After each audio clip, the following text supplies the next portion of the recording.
Leonardo da Vinci, Nobel Prize in Physics 1921.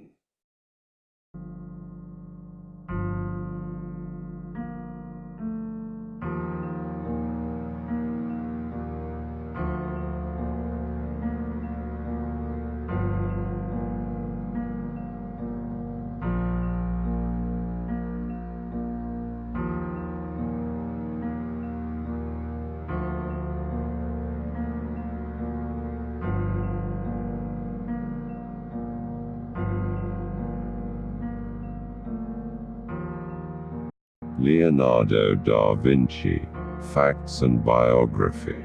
Perhaps most noted as an artist, was also an architect, inventor and chronicler of science, among other outlets for his talents.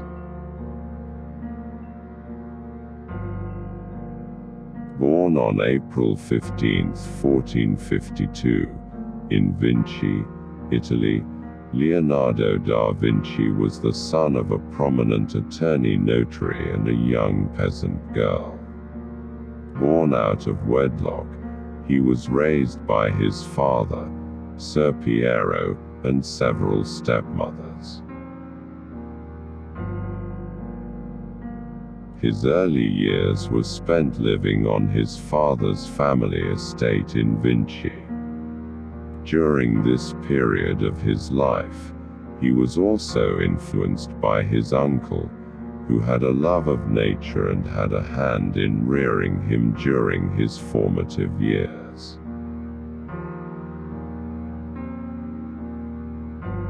Beyond basic reading, writing and mathematical skills, Da Vinci did not receive much of a formal education.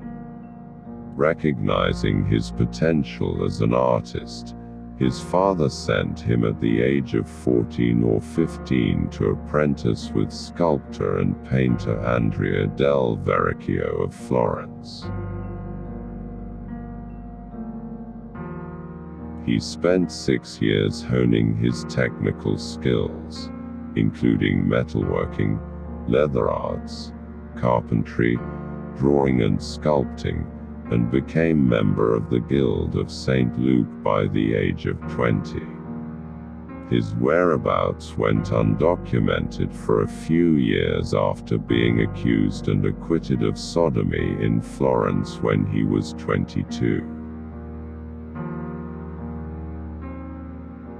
He remained with Verrocchio until he became an independent master in 1478.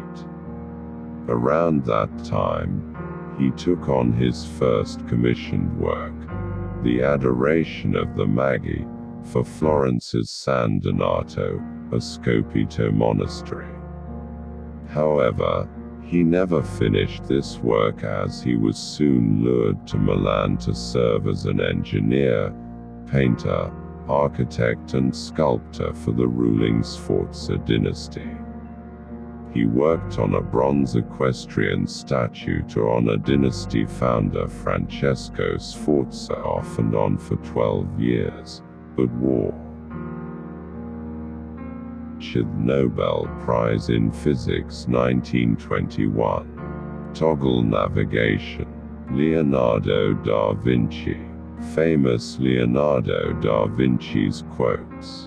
The greatest deception men suffer is from their own opinions. Tears come from the heart and not from the brain. There are 3 classes of people: those who see when they are shown, those who do not see. Simplicity is the ultimate sophistication. Marriage is like putting your hand into a bag of snakes in the hope of pulling out an eel. Intellectual passion drives out sensuality. Every action needs to be prompted by a motive.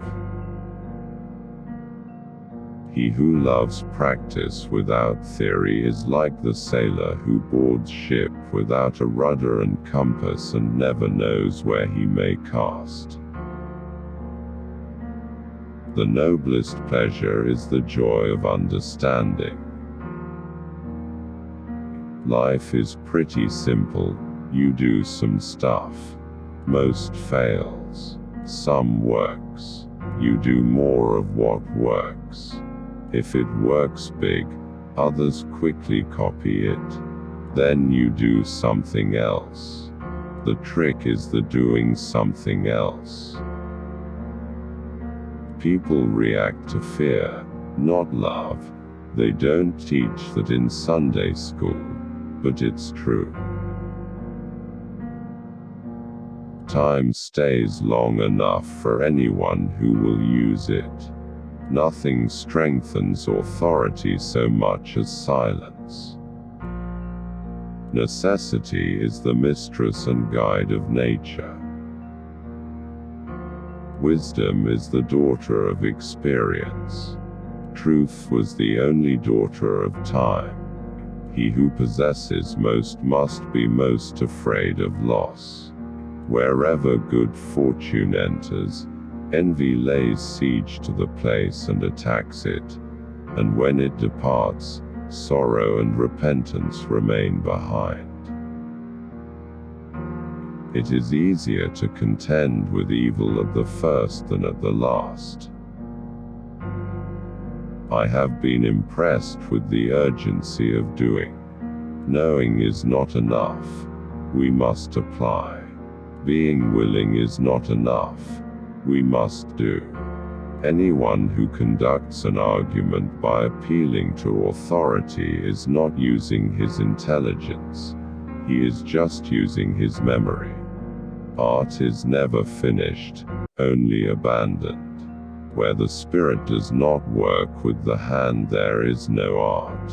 While I thought that I was learning how to live, I have been learning how to die. Why does the eye see a thing more clearly in dreams than the imagination when awake? Iron rusts from disuse. Water loses its purity from stagnation. Even so does inaction sap the vigor of the mind. Nature is the source of all true knowledge. She has her own logic, her own laws. She has no effect without cause nor invention without necessity.